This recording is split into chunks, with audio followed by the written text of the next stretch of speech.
Line ବାଲା କାହାଣୀ ବିଶେଷତଃ ଆମର ଆମମାନଙ୍କୁ ସେବା ଦଉଥିବା ଗୋଟେ ବିରାଦ୍ରୀ ଯିଏକି ଆମ ଅନ୍ଧାର ପଛର ସେ ନାୟକ, ଯେ ଆମକୁ ନିରନ୍ତର ଆମକୁ ସେବା ଦେଇ ଆସୁଛନ୍ତି, ଯାହା ପାଇଁ ଆମେ ଆଲୋକିତ, ଆମେ ସବୁ କମ୍ଫର୍ଟ ପଛରେ ସେଇମାନଙ୍କର ହାତ ଅଛି। ତ ତାଙ୍କ ବିନା ଆମେ ଘଣ୍ଟାଟେ ବଞ୍ଚି ପାରିବାନି।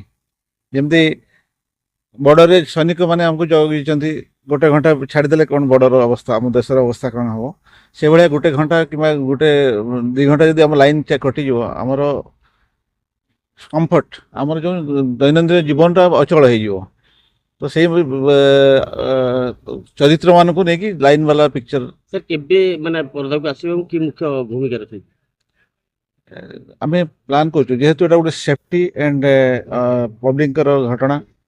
ଏଥିରେ ଆମର coming safety week, national safety week ହେଉଛି 4 ତାରିଖରୁ 10 ତାରିଖ। ତ ସେଇ ପିରିୟଡ଼ରେ ଫିଲ୍ମଟା ଆମର ହଲ୍ରେ ଲାଗିବ। ସେଇଥିରେ ମୁଖ୍ୟ ମୁଖ୍ୟ ନାୟକ ଆମର ସମ୍ବିତ, ସ୍ୱପ୍ନା ଆଣ୍ଡ ଅଶ୍ରୁମୋଚନ ମହାନ୍ତି, ଦେବୁ ବ୍ରହ୍ମା, ସୁମନ ଆଣ୍ଡ ବିଶେଷତଃ ଯେଉଁମାନେ ଲାଇନ୍ ବାଲା ଚରିତ୍ରରେ କରିଛନ୍ତି ସବୁ ପଲିଟିକାଲ ସର୍କସର ସବୁ ଟିମ୍। ଆମର ନିର୍ଦ୍ଦେଶନା ଶ୍ରୀ ନିରଞ୍ଜନ ବେହେରା ଅଛନ୍ତି। ସେ ବହୁତ ମୂଳଭିତ୍ତିକ ଲେଖକ ଅଲସୋ, ଏବଂ ସାଙ୍ଗରେ ମୌଳିକ କାହାଣୀ ମୌଳିକ କାହାଣୀ। ସିନେମା ଏବଂ ନୂଆ ଟେକ୍ନୋଲୋଜିକୁ ୟୁଜ୍ କରାଯାଉଛି। ସିନେମାରେ କ'ଣ ଏମିତି ଭିନ୍ନ ଅଛି ଯାହାକୁ ଦର୍ଶକ ଆନନ୍ଦ କରିବେ? ଏଇଟା ଆପଣମାନେ ଦେଖିବେ, ଏଇଟା ଭାରତବର୍ଷରେ ପ୍ରଥମ ଥର ଏଇ ବିଷୟବସ୍ତୁ ଉପରେ ଆଧାରିତ ଗୋଟେ ମାନେ ଚିତ୍ର ଆସୁଛି, ଚଳଚ୍ଚିତ୍ର। ଇଭେନ୍ ମାନେ ଇଣ୍ଡିଆ ଖାଲି କେଉନି, ଗ୍ଲୋବାଲି ବି ନାହିଁ। ଏ କନସେପ୍ଟଟା ସମଥିଙ୍ଗ ନିଆରା କନସେପ୍ଟ। ଆପଣ ଆ ପୂର୍ବରୁ ଓଡ଼ିଶାରେ କେତେ ଗୁଡ଼ିଏ ଆସିଥିବ, କିନ୍ତୁ ମୁଁ ଭାବୁଛି ଆର ଡାଇମେନସନ୍ ବହୁତ ଅଲଗା ରହିବ ଏବଂ ଏଇଟା ସଫଳତା ଲାଭ କରିବ। ବିଲକୁଲ ମୁଁ ଭାବୁଛି ଏଇଟା ଲୋକଙ୍କର କାହାଣୀ। ସମସ୍ତ ଲାଇନ୍ ବାଲା ଯେଉଁମାନେ ଓଡ଼ିଶାର ଲକ୍ଷେ ଲୋକ କାମ କରୁଛନ୍ତି, ଆମର 3-4 କୋଟି ଲୋକଙ୍କୁ ସେବା ଦେଉଛନ୍ତି, ସେମିତି ଶ୍ରୀହରି ମୋଶନ ପିକ୍ଚର୍ସ ବ୍ୟାନରରେ ଫାର୍ଷ୍ଟ ଟାଇମ୍ ଏଇଟା ତାର ମେଡେନ୍ ଶୋ ଏଇଟା ଆସୁଛି। କେତେ ବଜେଟରେ ସିନେମାଟି ନିର୍ମାଣ ହେଇଛି? ଏଗୁଡ଼ା ସବୁ ଇଲେକ୍ଟ୍ରିକାଲ ଇନଷ୍ଟଲେସନ ଭିତରେ ହେଇଛି, ପ୍ଲସ୍ ପବ୍ଲିକ ପ୍ଲେସେସରେ ହେଇଛି। ଅଲମୋଷ୍ଟ 1 crore ପାଖାପାଖି ବଜେଟ୍ ଆସିଛି ଏଥିରେ। ଏବଂ ସମସ୍ତେ ବହୁତ ସହଯୋଗ କରିଛନ୍ତି ଇଣ୍ଡଷ୍ଟ୍ରିର। ମୁଁ ଫାର୍ଷ୍ଟ ଟାଇମ୍ ଆସିଲି, ଏଇ ଇଣ୍ଡଷ୍ଟ୍ରିରେ ବହୁତ ଯେଉଁ କଳାକାର ଠାରୁ ଆରମ୍ଭ କରି ଆପଣଙ୍କର ଲାଷ୍ଟ ବେଞ୍ଚରେ ବସିଥିବା ଯେଉଁ କ'ଣ କୁହନ୍ତି କି ବୟ, ସ୍ପଟ୍ ବୟ ପର୍ଯ୍ୟନ୍ତ ସମସ୍ତଙ୍କର କଣ୍ଟ୍ରିବ୍ୟୁସନ୍ ଏଥିରେ ଅଛି। ସମସ୍ତେ ମନ ଖୋଲିକି ମାନେ ଏଥିରେ ସାହାଯ୍ୟ କରୁଛନ୍ତି। ଓଡ଼ିଆ ସିନେମା ଯେତେବେଳେ ଗୋଟେ କହିପାରିବା ଗୋଟେ ଖରାପ ସମୟ ଦେଇ ଗତି କରୁଛି, ସେତେବେଳେ ଆପଣ 1 crore ଖର୍ଚ୍ଚ କରିକି ଏତେ ସୁନ୍ଦର ସ୍କ୍ରିପ୍ଟ ଗୋଟେ ନେଲେ। କାରଣ ଏଇଟା ହେଉଛି ମୋର ବାୟୋପିକ୍ କହିଲେ ଅତ୍ୟୁକ୍ତ ହେବ। ଏଇଟା ମୋର ଜୀବନର ଘଟଣା, ଯେଉଁଥିରେ କି 5ଟି ଜୀବନ ଯାଇଛି ମୋ ହାତରେ।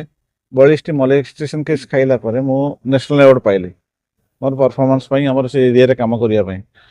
ମୁଁ କେବଳ ନୁହେଁ, ଭାରତବର୍ଷରେ 12,500 ଲୋକ ପ୍ରତିବର୍ଷ ମରୁଛନ୍ତି। ଓଡ଼ିଶାରେ 160ରୁ 70 ଲୋକ ମରୁଛନ୍ତି ବର୍ଷକୁ, ଏଭରେଜ ମୁଁ କହୁଛି। ତ ସେଇ ଯେଉଁ ଲୋକ ମରୁଛନ୍ତି ତାଙ୍କୁ କେବେ ଆପଣଙ୍କ ମିଡ଼ିଆରେ କେତେ ସ୍ପେସ୍ ଦେଉଛନ୍ତି ଆପଣ ନିଜେ ଜାଣିଥିବେ।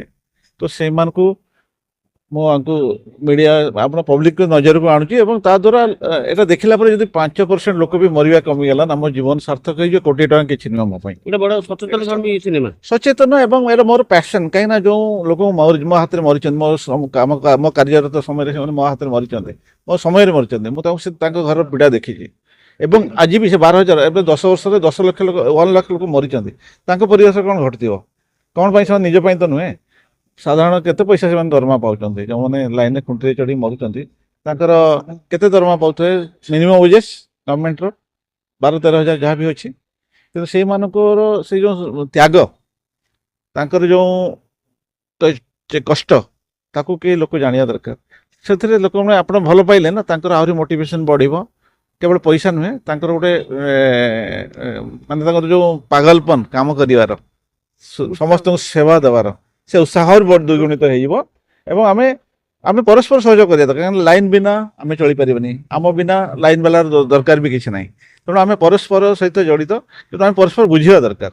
ଆପଣମାନେ ଦେଖୁଥିବେ ବହୁତ ଜାଗାରେ ଦେଖିବେ, ଫିଲ୍ମରେ ବି ଦେଖେଇଛି, ମାଡ଼ ଗାଳି କରିବା, ମାନେ ଅତ୍ୟାଚାର ହେଉଛି। ତ ସେଇଟାକୁ ଆମେ ବନ୍ଦ କରିବା ଏବଂ ଆମେ ସମସ୍ତେ ମିଳିମିଶି ଆଗକୁ ଚାଲିବା। କାହିଁକିନା ପାୱାର ବିନା ତ କେହି ଚଳିବେନି, ପାରିବେ ନାହିଁ, କିନ୍ତୁ ଆମେ ତାକୁ ସହଯୋଗ କଲେ ଆହୁରି ବଢ଼ିଆ ପାଇବା।